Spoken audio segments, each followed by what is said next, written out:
అది మటాష్, ఇంకేమీ దొరకదు మనకు. ఇంకో పక్క మీరు చూస్తే ఆవులపల్లి మీకందరికీ ఒక ఉదాహరణ.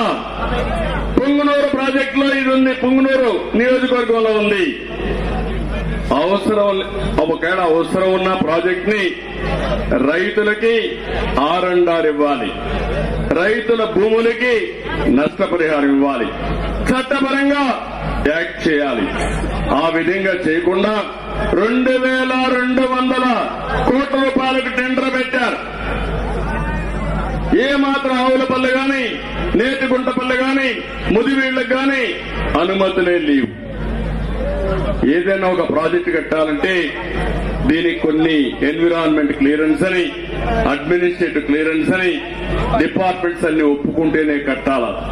అలాంటిది మొత్తం చేయకుండా అందరినీ బెదిరించి భయభ్రాంతులు చేసి ఆ ప్రాజెక్టు కడితే వాళ్ళు కోర్టుకు వెళ్లారు. రైతులంతా చందాలు వేసుకుని గ్రీన్ ట్రిబ్యునల్కి వెళ్లారు. వాళ్ళది అన్యాయం, చట్ట వ్యతిరేకం, ఇది చేయడానికి వీల్లేదు అని 100 కోట్ల రూపాయలు ఫైన్ వేశారు. కడాన సుప్రీంకోర్టు వరకు పోరాడారు. సుప్రీంకోర్టుకు పోతే ఇది అన్యాయం, ఇది కరెక్ట్ కాదని 25 కోట్ల రూపాయలు అడ్వాన్స్ కట్టండి, తర్వాత ఏం చేస్తాం కేసు విచారించి జడ్జిమెంట్ ఇస్తామన్నారు. అంటే ఒక వ్యక్తి దుర్మార్గానికి, అన్యాయానికి, అరాచకానికి ప్రజాధనం 25 కోట్లు పెట్టి రేపు ఇంకా పెట్టే పరిస్థితికి వచ్చారు. ఇదే వ్యక్తి GNSS కింద, అందరి నివా కింద 5500 కోట్లు ఎనికే పన్నులు ఇచ్చారు.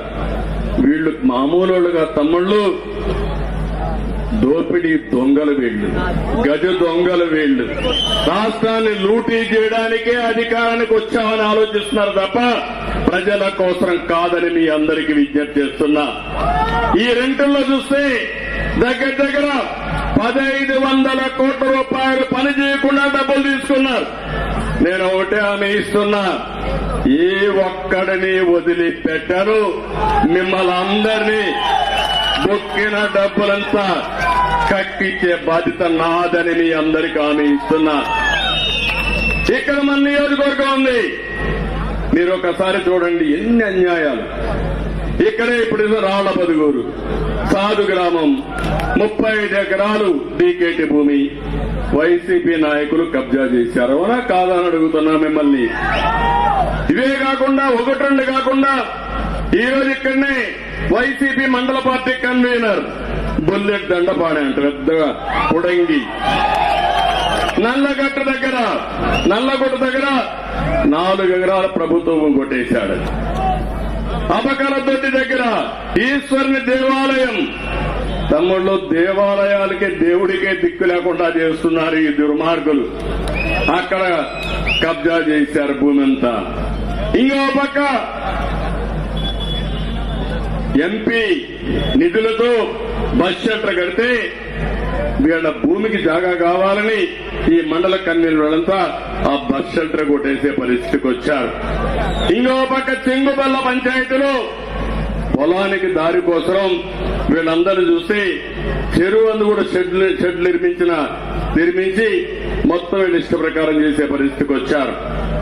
7వ మైలు పక్కనే 6.65 సెంట్ల భూమిని స్వాధీనపరుచుకుని షాపింగ్ కాంప్లెక్స్ కట్టేశారు. ఇంకో పక్కన మీరు చూస్తే ఏపీఐఏసీ గోకుల్ దాస్ గార్మెంట్స్ కి ఇచ్చిన 4 ఎకరాల 60 సెంట్లు 17 మంది వైసీపీ నాయకులు కబ్జా చేసే పరిస్థితికి వచ్చారు. ఊర్లో వాళ్ళంతా వ్యతిరేకించి కలెక్టర్ దగ్గరిపోయే పరిస్థితికి వచ్చారు. సోనిశెట్టి గారి పనిలో వైసీపీ నాయకులు అక్రమైనింగ్ చేసి ప్రజలే తిరుగుబాటు చేసి అడ్డుకునే పరిస్థితికి వచ్చారు. అంటే మీరు ఒక విషయం గుర్తుపెట్టుకోవాలి, నా జీవితంలో ఎప్పుడు నేను ఊహించలేదు మన నియోజకవర్గం ఒక ప్రశాంతమైన నియోజకవర్గం అవునా కాదా అని మిమ్మల్ని అడుగుతున్నా. ఒకప్పుడు నేను ఒక మాట చెప్పేవాడిని, ఏ నియోజకవర్గంలో అయితే పోలీస్ స్టేషన్ కోర్టుకు పోయే పని లేని నియోజకవర్గం ఆనందంగా ఉంటారని. ఈరోజు 30 సంవత్సరాలు ఎప్పుడైనా మీకు ఇబ్బందులు కలిగించానా అని మిమ్మల్ని అడుగుతున్నా. ఏ ఒక్క వైసీపీ నాయకుడికైనా సరే ఎక్కడైనా ఇబ్బంది వచ్చిందా అని నేను అడుగుతున్నా. ఆ రోజు కాంగ్రెస్ పార్టీలో ఉండే నాయకులు ఆలోచించండి, మీకు ఇబ్బంది వచ్చిందా అని నేను అడుగుతున్నా. 5 ఏళ్లలో తమ్ముడు ఏం జరిగింది నియోజకవర్గంలో? రౌడీజం పెరిగిందా లేదా? భూ కబ్జాలు పెరిగాయా లేదా? గ్రనైట్ దొంగ వ్యాపారం పెరిగిందా లేదా? మాట్లాడితే తాగేసి వస్తారు, క్వార్టర్ బాటిల్ ఇప్పిస్తారు, అది నాసిరకం బ్రాంది, అది తాగుతారు, ఇంకా వాడి ఆరోగ్యం పోయింది, మనకు శాంతి లేదు. అవునా కాదా?